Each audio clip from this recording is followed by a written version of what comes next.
Assalamualaikum warahmatullahi wabarakatuh.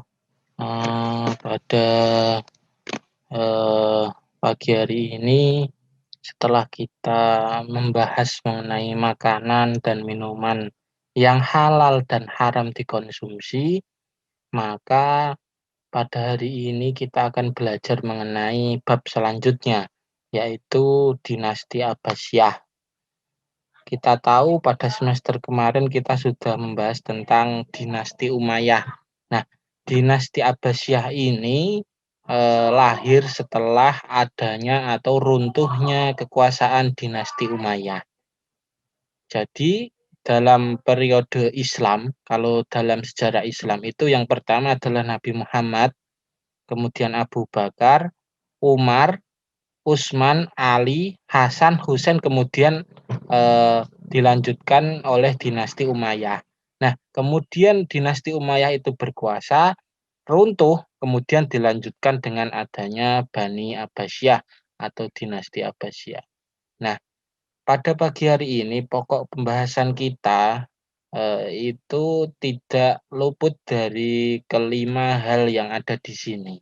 Yaitu yang pertama adalah bagaimana sih latar belakang lahirnya dinasti Abbasiyah. Yang kedua adalah masa kemajuan, yakni masa kemajuan adalah masa keemasan pada dinasti Abbasiyah ini. Pada masa siapa sih dan apa faktor-faktor yang melatar belakangi kemajuan pada dinasti Abbasiyah. Yang ketiga adalah masa kemunduran. Artinya dinasti Abbasiyah ini tidak selamanya mengalami mengalami masa keemasan. Ada juga nanti masa di mana dinasti Abbasiyah ini mengalami kemunduran dan kemudian akan runtuh. Nah, yang keempat adalah perkembangan ilmu pada dinasti Abbasiyah. Bagaimana dinasti Abbasiyah ini mengelola atau pemerintahnya itu mengelola perkembangan ilmu dan bagaimana cara mengembangkan ilmu pada dinasti Abbasiyah. Nah, nanti itu patut kita tiru. Nah, yang terakhir adalah hikmah dalam kenapa sih kok kita harus belajar mengenai dinasti Abbasiyah ini. Nah, nanti kita akan ungkap semuanya. Yang pertama adalah lahirnya dinasti Abbasiyah. Dinasti Abbasiyah sudah saya singgung di awal tadi. Dinasti Abbasiyah ini adalah muncul karena runtuhnya atau runtuhnya Bani Umayyah yang sudah kita pelajari pada awal semester awal kemarin pada bab akhir-akhir. Nah, latar belakang lahirnya dinasti Abbasiyah ini yang pertama adalah adanya kecemburuan antar nasab. Jadi, pada masa dinasti Umayyah itu, mereka yang memegang kekuasaan di dinasti Umayyah itu melakukan apa ya, memuliakan keluarganya sendiri. Jadi yang ada di lingkup keluarganya saja yang dimuliakan, artinya seperti itu. Nah, adanya, adanya pakem seperti itu melahirkan adanya kecemburuan, adanya pemberontakan. Nah, pemberontakan itu kebetulan dilakukan oleh Bani Abbas. Bani Abbas ini adalah yang memberontak ketika, dinasti Umayyah yang kemarin kita pelajari, yang sebelumnya. Nah, dinasti, Bani Abbas ini memberontak, kemudian melancarkan, sesuatu, nah itu, ranah politik. Nah, kemudian dinasti Abbasiyah atau Bani Abbas ini berhasil merebut kekuasaan. Nah, dinamakanlah dinasti Abbasiyah. Itu dinasti itu kerajaan, Abbasiyah itu yang dari keluarga Abbas, pamannya Nabi Muhammad Shallallahu Alaihi Wasallam. Yang kedua, faktor yang melatar belakangi lahirnya dinasti Abbasiyah, yaitu raja-raja pada dinasti Umayyah itu banyak yang arogan dan hidup mewah-mewahan. Jadi, eh, tahun-tahun terakhir dinasti Umayyah itu, khalifahnya agak sedikit zalim atau sedikit tidak, eee, tidak seharusnya seperti itu. Jadi raja-raja pada dinasti Umayyah itu yang akhir-akhir itu, mereka itu hidup dengan mementingkan kelompoknya sendiri, dengan hidup mewah-mewahan, hidup arogan dan sebagainya, dan korup bahkan. Nah, dengan kedua alasan tersebut, maka Bani Abbas itu ingin menggulingkan dinasti Umayyah dan mengganti baru dengan, eee, ini yang ditawarkan, yaitu dinasti Abbasiyah. Kemudian lahirlah dinasti Abbasiyah dengan segala caranya. Nah, seperti itu. Nah, selanjutnya setelah kita, mengerti latar belakang lahirnya dinasti Abbasiyah, kemudian yang kedua adalah kemajuan dinasti Abbasiyah atau di sini adalah masa keemasannya. Perlu diingat tingkat kemakmuran yang paling tinggi, yang puncak kejayaan dinasti Abbasiyah adalah pada zaman Harun ar-Rasyid. Yakni masa itu berlangsung sampai dengan masa Al-Ma'mun. Masa Al-Ma'mun ini adalah masa di mana setelah Harun ar-Rasyid. Nah, itu yang perlu kita ketahui bahwa pada zaman dinasti Abbasiyah ini zaman keemasannya itu ada pada Harun ar-Rasyid, kemudian dilanjutkan kepada Khalifah Al-Ma'mun. Ingat, Harun ar-Rasyid dan Khalifah Al-Ma'mun. Keduanya ini menonjolkan dalam hal gerakan intelektual dan ilmu pengetahuan. Jadi beliau berdua itu sangat konsentrasi. Pemerintah itu sangat mendukung adanya penelitian-penelitian, kajian-kajian ilmu pengetahuan dengan cara menerjemahkan buku-buku dari non-Arab, bahkan dari Yunani ke dalam bahasa Arab. Itu adalah sebuah sumbangsih yang sangat, keren, yang sangat bagus dari pemerintahan dinasti Abbasiyah pada kala itu.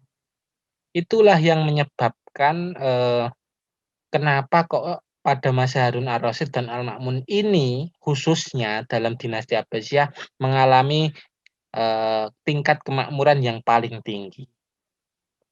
Faktor lain yang menjadikan, Harun ar-Rasyid dan Al-Ma'mun ini menjadi, eee, masuk dalam kategori zaman keemasan, yang pertama adalah terjadinya asimilasi dalam Daulah Abbasiyah ini. Ingat, asimilasi itu bukan hanya dari Arab saja, jadi membangun negara, membangun dinasti suatu kerajaan itu bukan hanya ada atau bukan hanya dari satu unsur saja, tapi Daulah Bani Abbasiyah ini membangunnya dengan unsur-unsur lain, artinya bukan hanya dari Arab, tapi non-Arab juga, terutama dari Persia, Yunani, dan banyak lagi. Artinya tidak menutup, kemungkinan pengaruh-pengaruh dari luar-luar sana, dan itulah yang menyebabkan, adanya pertukaran informasi. Informasi yang dari luar yang kemungkinan belum didapat oleh umat Islam, didapat dengan mudah. Dan adanya penerjemahan buku-buku dari Yunani. Nah, itu seperti itu. Itulah masa ke kemajuan atau keemasan pada dinasti Abbasiyah. Selanjutnya, yang tak kalah keren, itu perpustakaan-perpustakaan itu di Baghdad atau di pusat pemerintahan, dinasti Abbasiyah, itu terdapat kala itu adalah perpustakaan terbesar di dunia, itu yang dimiliki umat Islam pada kala itu. Itu ada pada masa dinasti Abbasiyah. Ingat, bukan hanya ilmu tentang keislaman saja, bahkan ilmu kedokteran, ilmu filsafat, matematika, kimia, astronomi, bahkan ilmu-ilmu umum lainnya. pada kala itu, pada dinasti Abbasiyah ini, umat Islam mengalami kemajuan yang sangat pesat. Bahkan kalau bisa dikatakan pada kala itu umat Islam adalah nomor satu pada ilmu-ilmu tersebut. Ilmu kedokteran contohnya tersebut ada Ibnu Sina yang merupakan yang bukunya sampai sekarang itu masih menjadi acuan universitas-universitas terbesar terkemuka di dunia. Filsafat, kemudian matematika kita tahu ada Aljabar, ada Al-Khwarizmi. Semua itu adalah ahli matematika. Dan itu adalah karya dari dinasti Abbasiyah. Dan yang lebih pentingnya adalah itu adalah apa?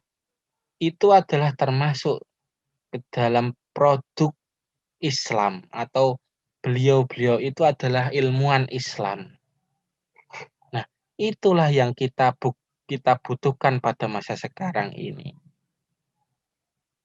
Nah, itu sekilas tentang dinasti Abbasiyah. Kemudian perkembangan ilmu pada dinasti Abbasiyah ini bagaimana? Yang pertama yang dilakukan pemerintah dinasti Abbasiyah, pemerintah kerajaan yang pertama adalah menerjemahkan buku-buku non-Arab dalam bahasa Arab. Itu yang membuat eh, dinasti Abbasiyah ini sangat maju dalam perkembangan ilmu pengetahuan, bukan hanya ilmu agama saja, tapi ilmu sains juga, matematika, filsafat, ilmu kimia, matematika, dan lain sebagainya. Semua diterjemahkan ke dalam bahasa Arab. Sampai-sampai di sana pada masa dinasti Abbasiyah itu mempunyai perpustakaan terbesar di dunia. Itu. Nah, penerjemahan buku ini itu ditiru oleh Jepang pada saat tahun 1900-an. Jepang juga demikian. Strategi Jepang adalah menerjemahkan buku-buku Eropa, buku-buku Amerika, buku-buku dari Arab diterjemahkan ke dalam bahasa Jepang langsung murni. Jadi bagi mahasiswa-mahasiswa Jepang itu tidak dua kali atau tidak belajar dua kali, artinya menerjemahkan dahulu baru memahami isinya. Kalau sudah diterjemahkan kan hanya simpel, hanya mempelajari apa isi teks tersebut, tidak usah ribet untuk menerjemahkan. Itu satu. Yang kedua adalah memiliki perpustakaan besar di dunia kala itu. Itulah yang menyebabkan eh, masa dinasti Abbasiyah ini ilmu pengetahuan sangat maju. Karena adanya perpustakaan terbesar di dunia ini, dinasti Abbasiyah dan ilmuwan dan masyarakat yang hidup kala itu sangat gemar membaca. Sangat gemar membaca. Mereka tahu bahwa membaca itu adalah jendela dunia, maka maka dari itu diterjemahkanlah buku-buku non-Arab, artinya buku-buku asing ke dalam bahasa Arab. Dan itu menambah sekali pengetahuan, perkembangan, bahkan ilmu pengetahuan. Yang ketiga, pemerintah yang sangat mendukung perkembangan ilmu di sana pada kala itu. Artinya pada poin pertama, itu sudah menunjukkan bahwa pemerintah pada masa itu, khususnya pada zaman Harun ar-Rasyid dan Al-Ma'mun, itu sangat memperhatikan ilmu pengetahuan. Bahkan kalau kamu cari dalam biografinya Al-Ma'mun atau Harun ar-Rasyid, beliau berdua itu adalah termasuk ke dalam kutu buku. Artinya beliau berdua itu adalah sangat suka membaca.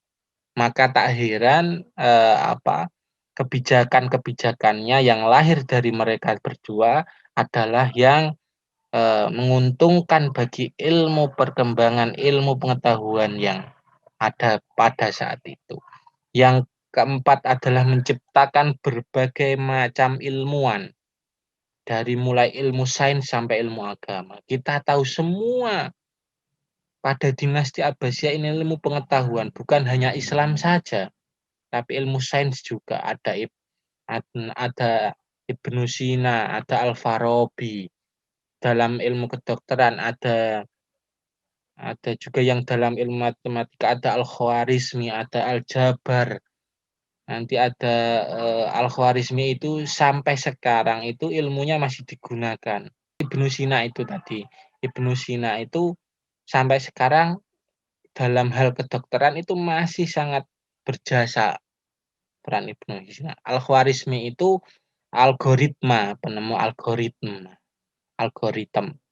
Kita harus bangga dengan itu. Tapi tidak hanya bangga, tapi kita harus meniru bagaimana sikap-sikap beliau-beliau itu kok sampai seperti itu. Artinya harus rajin membaca. Nah, faktor kemunduran setelah berbicara tentang masa kemasan tentu saja ada faktor kemunduran. Faktor kemunduran ini yang pertama adalah adanya persaingan yang tidak sehat antar bangsa. Ya, itu sudah wajar. Yang kedua adalah terjadinya perselisihan pendapat antar kelompok, antar pemikiran agama yang ada. Selanjutnya terjadi pertumpahan darah. Yang ketiga munculnya dinasti-dinasti kecil akibat perpecahan sosial yang berkepanjangan.